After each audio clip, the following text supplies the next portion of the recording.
Hi, I'm Shawn Nuthall with PRS Guitars. We're going to take a factory tour today. Starting off, we're going to show the wood room, rough cut. It's 3 or 4 inches thick, 2 feet wide. I'm not sure what that is in meters, but that's a healthy tree. Lakes, yeah. Michigan, all up through Canada, over to the Pacific Northwest, Oregon, Washington State, Western United States. Everything from fretboards, maple neck, mahogany, more mahogany, and again, the size of those trees. Most of it comes in pretty much sawn to this size. Okay.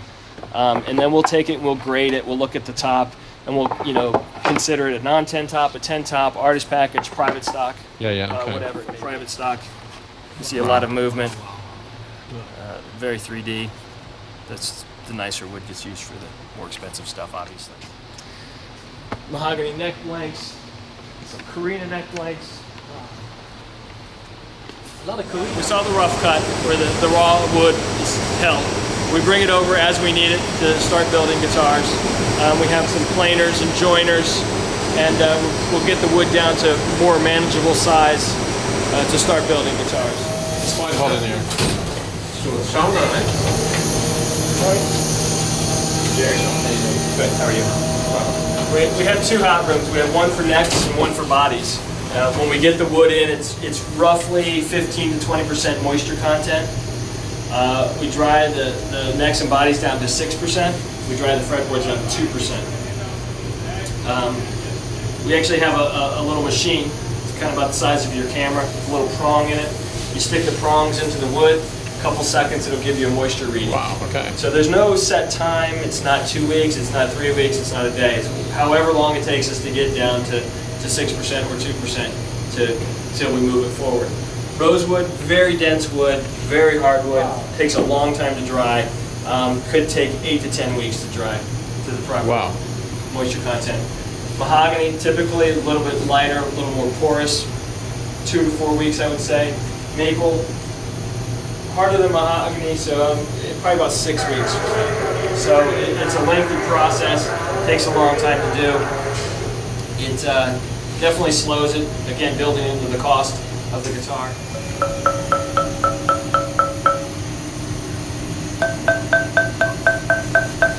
Humidity at about 45%, the temperature at about 74 degrees, that's probably 20 maybe Celsius.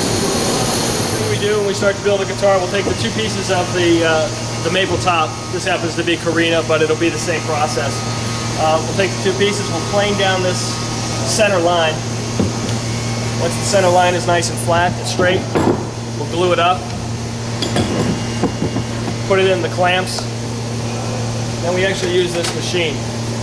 It's the glue is a normal wood glue, but it has a chemical additive in it.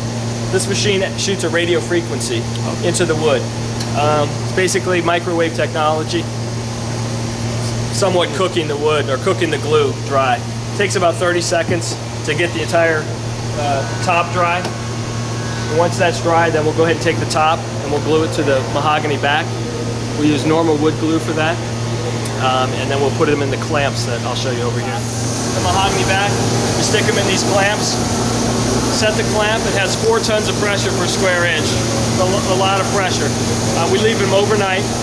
We'll take them out the following day, we'll do a rough cut on the band, the rough cut, the scraps from the bandsaw cut. This is a CNC machine, it's basically a computer-controlled router. This particular machine does mostly backs. You can do 2 guitars at a time. This will make sure the back is nice and flat. It'll do the outline of the guitar as you see now. The belly carve, the cavities for the electronics, and the tremolo if it has a trem bridge. Same thing here, another CNC machine. This one specializes in top. This will take the flat maple top, give it the violin carve, the traditional PRS violin carve. It'll cut the cavities for the neck joint, the pickups, the pots, the controls, as it's doing right now. It takes about an hour to do 2 tops. Any difference every time. Have you ever been home? It's very meticulous, very detail oriented, very small details.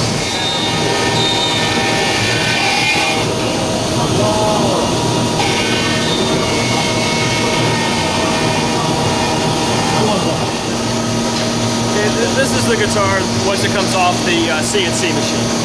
Got the basic body shape, as you can see, very rough. A lot of cutter marks, a lot of scratches. This one still needs the inlay. It's a Santana model. So what we do is we give it to our body sanders, and they'll sand out all the rough scratches. Nice quilt on that.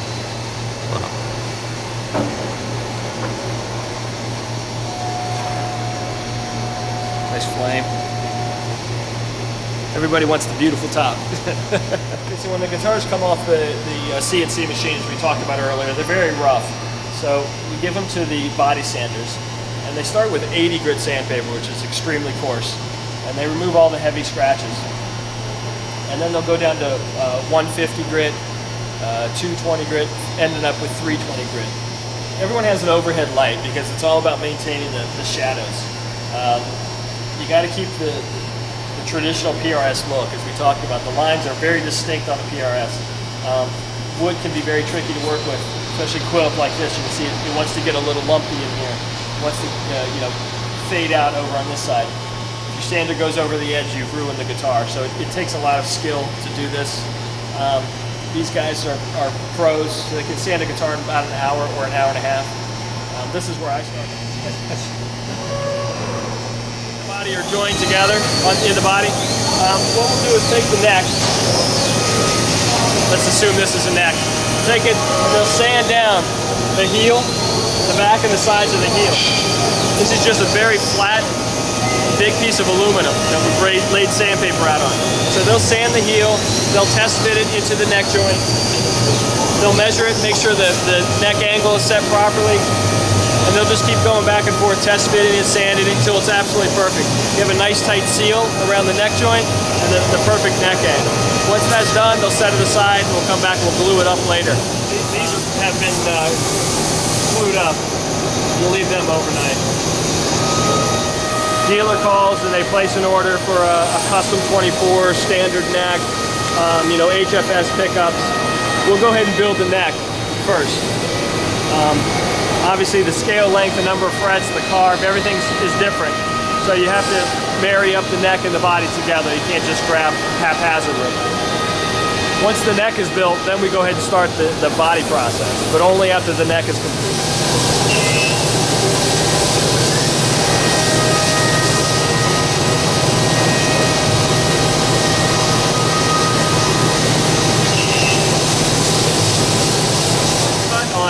After it's dried, we put it in the CNC machine. We put it back in the hot room and dry it out for 2 more days.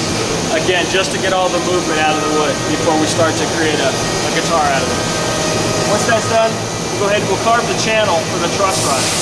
The steel rod with a threaded nut on either end and a hex nut that sticks out the bottom. It'll allow you to bow or flex the neck. Once that's put in, we'll go ahead and cover that with another piece of mahogany. Then we glue the ears on. Once the ears have been glued on, we'll flatten out the place where the fretboard will be. There's guide pins in each area. Once we're done with that, we'll cut the feet off, and then we'll do the inlay. The fretboards and the material themselves are actually laser cut. The place outside of Washington cuts it for us, and they send it to us. We'll go ahead. ProWorks, exactly. They do a lot of work for Mark and other people as well. We'll go ahead and do the inlay work here. Put them in, we glue them in. Once that's done, we'll go ahead and radius the fretboard. We use a 10-inch radius on most of our stuff, except for the Santana, 12 string. But for the most part, it's 10 inches. Once that's done, we'll go ahead and put the frets in. We glue the frets in, put them in one at a time. And then at this stage, it takes about 45 minutes worth of sanding before it can be put into a guitar. And again, each piece is put in individually by hand. As you know, we went to the multi-piece birds or the hollow birds in 2008.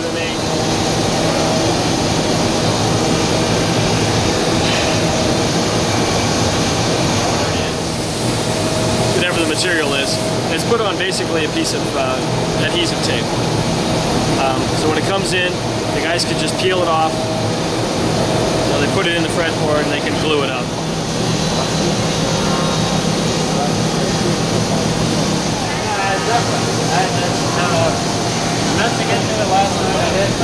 Behind us here is base coat. We use a polyester base coat. It's sprayed on roughly twice the thickness of a human hair. We let that dry for a few days and then we'll come out here and we'll sand that out. We use 220 grit sandpaper, which is fairly coarse.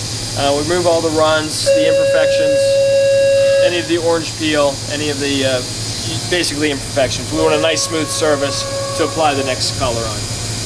Again, at this stage, probably an hour to hour and a half worth of sanding. They don't have a lot of material, so they need to take a very fine touch.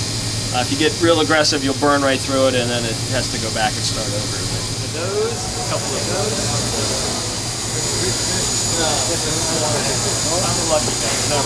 And this guitar, for example, would come in and it would have the red stain on the top. But we would spray the back color. We would spray a burst if it had it. The neck and the headstock gets sprayed at this point. Once that's been sprayed, that's just the color, obviously. We go ahead and put the top coat on. The top coat gives it the nice shiny look. It's basically just a reminder that says, hey, you haven't buffed the top yet. Okay, the sides haven't been buffed yet, whatever. It's LD Viola? Yeah, LD. Yeah, 20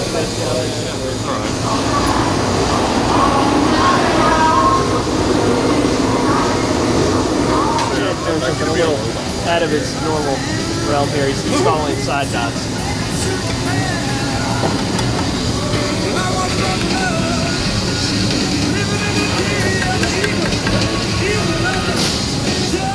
Our own pickups here in-house. You know, all the 5708s, 5909s, the new ones, the 5310. You know what I mean? I'm not cross. Get that happy worker over there. Give us a smile. This is, you know, they'll assemble everything, set up the guitar, make sure the neck relief is set properly, the nut is cut to the proper height, and then they get to play each guitar that they see.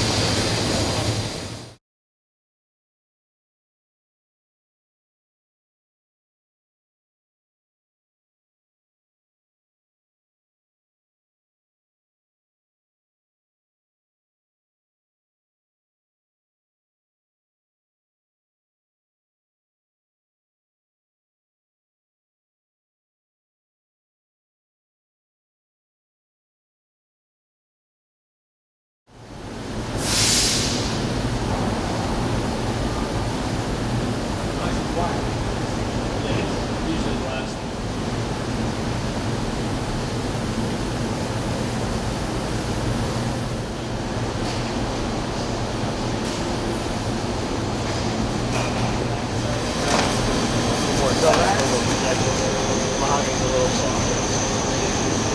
I have a bushy style anyway. Very beautiful mahogany. Yeah, the figured mahogany. Wow. Very, very hard to find.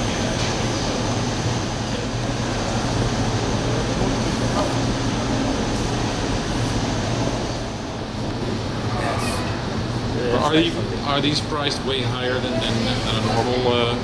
I do not know the price. This is easy to sell. It's just